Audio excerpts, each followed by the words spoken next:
আল্লাহ রাব্বুল আলামিন সূরা আন-নামলের মধ্যে বলছেন, أَمَّنْ جَعَلَ الْأَرْضَ قَرَارًا وَجَعَلَ خِلَالَهَا أَنْهَارًا وَجَعَلَ لَهَا رَوَاسِيَ وَجَعَلَ بَيْنَ الْبَحْرَيْنِ حَاجِزًا। আর তিনি এই পৃথিবীর অবস্থান লাভের উপযোগী করে আল্লাহ পাক তোমার জন্য তৈরি করে দিয়েছেন, এবং এর মধ্যে নদ নদী আল্লাহ পাক সৃষ্টি করে দিয়েছেন, পাহাড়গুলিকে গেড়ে দিয়েছেন, আর পানির মধ্যে দুটি ধারা আল্লাহ সৃষ্টি করেছেন।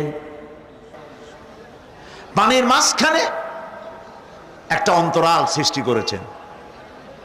এটি একটা তো আবিষ্কার হয়েই গেছে, সেটি হলো